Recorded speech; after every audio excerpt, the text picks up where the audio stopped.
Estoy aquí con Yoconda, que nos va a responder unas preguntas sobre su libro Un silencio lleno de murmullos. ¿Cómo estás? Contenta de estar aquí en Guadalajara. Qué bueno, Otro nos da año. mucho gusto, Sí, sí. mucho gusto. Te voy a hacer unas preguntas este, referente a tu libro y comenzamos. Vale. Mientras leía Un silencio lleno de murmullo, había una idea que me perseguía. Pareciera que todas las revoluciones terminan devorando a sus hijos, que ellas, cuando toman el poder, se transforman en dictaduras cuyos personajes se enmascaran tratando de mostrar lo que nunca serán. Un silencio, un silencio lleno de murmullos es un exorcismo, una autobiografía o una muestra del desencanto y el horror ante la revolución nicaragüense. Es una mezcla de autobiografía, de hablar de cómo un sueño se convierte en una pesadilla, Ujú. pero también es sobre todo una afirmación de que el hecho de que algo termine mal no necesariamente significa el fin de todo. Y hablando, como por ejemplo estabas hablando de la Revolución Francesa, ¿no? Si uno piensa en la Revolución Francesa, después de la Revolución vino el terror, después vino Napoleón, después la Reforma, otra vez Reyes, entonces hasta un emperador les tocó con Luis Ajá. Napoleón. Eh, o sea que la historia es un largo camino y nosotros solo vivimos la historia por un cortísimo tiempo de vida. Entonces las cosas cambian. Y si uno se pone a ver cómo estaba el mundo hasta antes de la Segunda Guerra Mundial, todo lo que pasó y cómo hemos logrado avanzar, ahora estamos volviendo a retroceder porque hay una nueva ola de gente reaccionaria, de pensamiento muy reaccionario, guerras. O sea que en ese sentido yo pienso que la novela no es absolutamente la historia de un fracaso, Ujú. sino la historia de cómo sobreviven una madre y una hija a la revolución.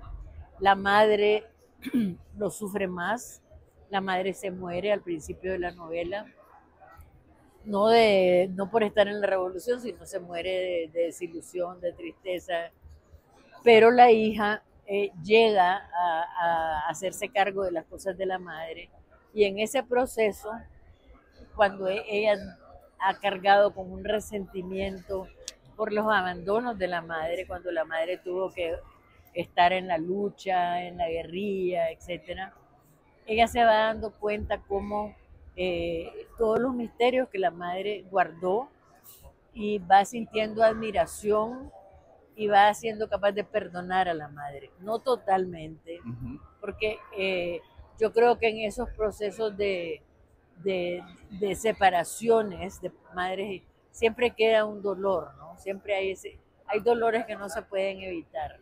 Es como cuando alguien se te muere, no puedes evitar el dolor. Claro. Pero va aprendiendo a entender el dolor. Y la novela también, a mi manera de ver, yo no quise hacer una novela ni política, ni triste, ni sobre, pero sí es una novela realista Ujú. y es una novela donde existe un gran misterio, que es el leitmotiv de la novela y lo que lleva al lector a leer la novela. Porque yo no quería hacer una novela aburrida de posiciones políticas. Yo cuento ciertas cosas de la revolución a través de hechos Ujú. que las dos mujeres hicieron, la madre durante la revolución y la otra en la revuelta contra Daniel Ortega. O sea, son como dos extremos y además es las dos generaciones, ¿no?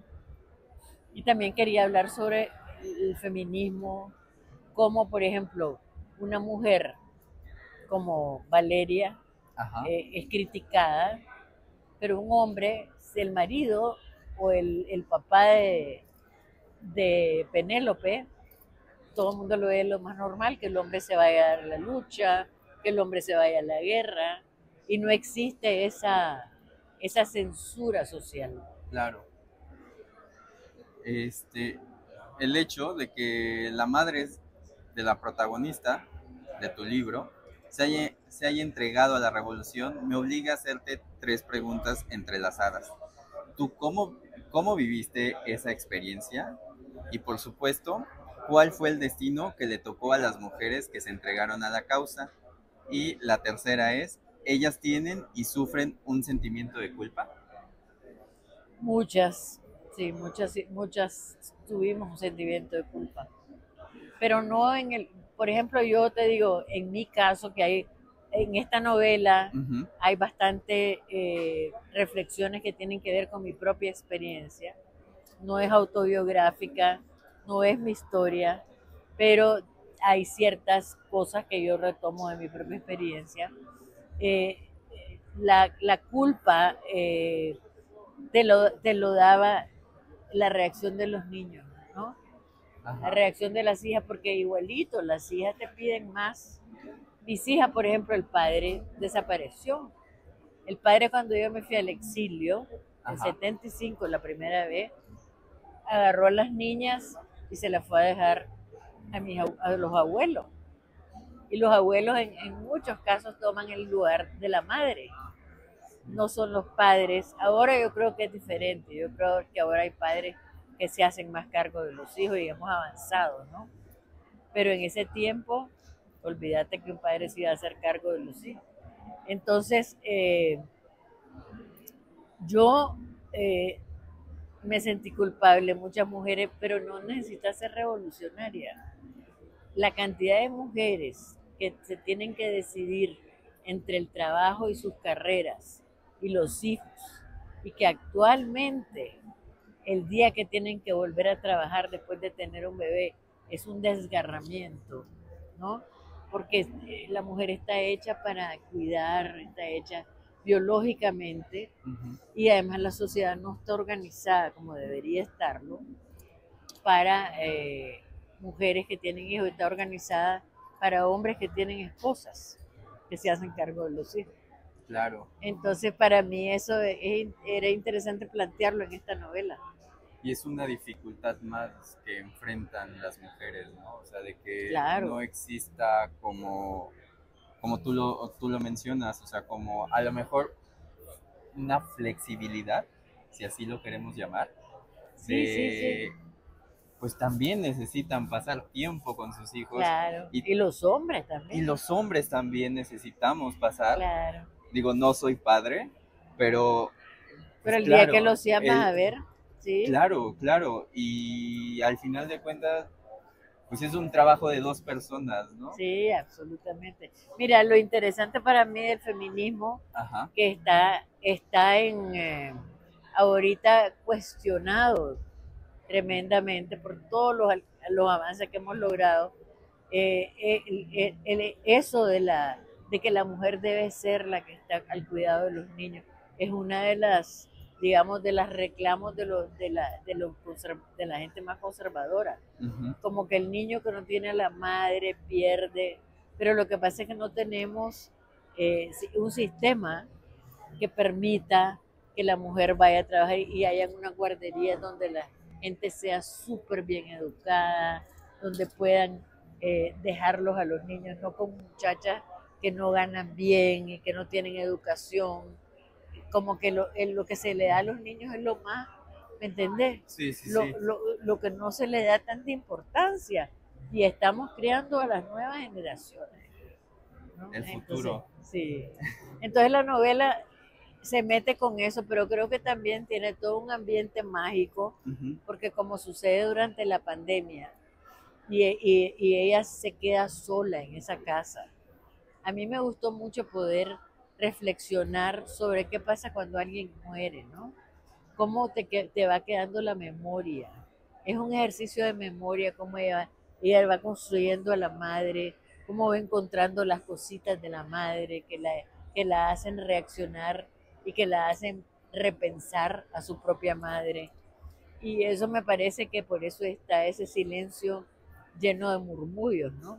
Ujú. Y ahí hay mucha cosa poética, también de la relación hombre-mujer.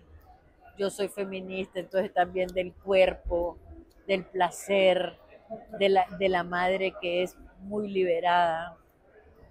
y le deja a ella una herencia de respeto a su propio cuerpo, de que el placer no es pecado, ¿no?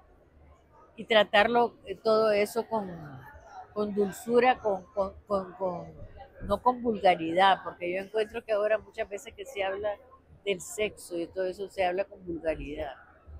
Y yo he hecho un esfuerzo por hablar como yo lo veo, que es de una manera de unión entre el hombre y la mujer, o entre dos hombres o dos mujeres que tienen un sentido de amor profundo, ¿no?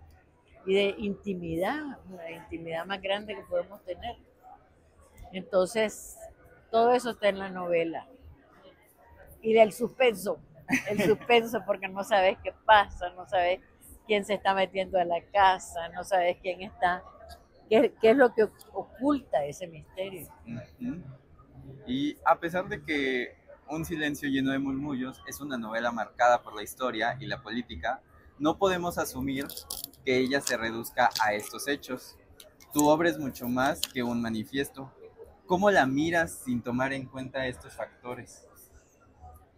Bueno, mira, yo la miro como una obra de literatura que me costó, que empecé en Nicaragua, la terminé en Madrid, que es muy simbólico para mí haber terminado esa novela ya en el exilio. Para mí es parte de una trilogía, Ajá. porque yo, La mujer habitada, es la historia de quien se involucra en la revolución. El país bajo mi piel es ya mi propia versión de cómo la revolución se va empezando a malear, ¿no? Y como yo me voy fuera de Nicaragua, no por a un auxilio voluntario, por amor, y después como vuelvo a Nicaragua. Esta novela es como el cierre, ¿no? Ya, es decir, cómo le encuentro sentido a Ujú. lo que pasó. Y le encuentro, sí. ¿Es posible mantenerse desencantada ante la política? Yo creo que no es muy productivo mantenerse desencantado ante la política. Y creo que es muy triste que actualmente la política tenga tan mala eh, prensa, digamos, y tal, porque la política es la vida de la polis. Ninguno de nosotros es indiferente a lo que pasa en la política, pero al separarla de nuestras vidas, al convertirla en un espacio oscuro, estamos dejándole ese espacio a la oscuridad. Y yo creo que en la medida en que uno se involucra, participa, aunque sea en pequeñas dosis, Ujú. el mundo no lo va a cambiar nadie más que nosotros. Y va a depender mucho de que nos involucremos, ¿no? Y se puede uno involucrar en muchísimas formas. Me gustó mucho escuchar que digas, el mundo lo tenemos que cambiar nosotros, lo podemos cambiar Sí, nosotros. así ha sido siempre. Así ha sido siempre. Y el sueño, a mí, yo pongo los sueños, sueños son, pero los sueños para mí, que sean, son muy importantes, porque el ser humano ha llegado a hacer cosas tremendas con los sueños. Yo me pongo a pensar, ya hablando de literatura, de Julio Verne, que inventó, ¿no?, un viaje a la luna, que inventó un submarino, todo salió de su imaginación. Yo creo que la imaginación humana es capaz de cosas extraordinarias. ¿Por qué vamos a estar imaginando solo cosas terribles, no? Yo creo que la imaginación es semilla de vida y de posibilidad para el ser humano y que debemos ser más imaginativos para el bien. Lo que pasa es que leí a alguien que decía, ahora todo el mundo está escribiendo novelas distópicas, novelas de lo terrible que va a pasar. ¿Por qué no empezamos a pensar con imaginación en qué podría cambiar? Pues muchísimas gracias. De Fue nada. un honor tenerte, un honor poder entrevistarte. Y Gracias. algo que le quieras decir a los lectores de la revista Le Más, a tus lectores mexicanos. Bueno, mis lectores mexicanos me han dado tantas alegrías y me he sentido muy unida porque yo estuve aquí una parte de mi vida en México y siempre he sentido una gran empatía por México y bueno, identificación. Entonces les agradezco muchísimo que me lean y les pido que me sigan leyendo y que lean esta novela que es muy especial para mí. Muchísimas gracias, Yoconda, y muchísimas gracias a ustedes, amigos de la revista Lemas.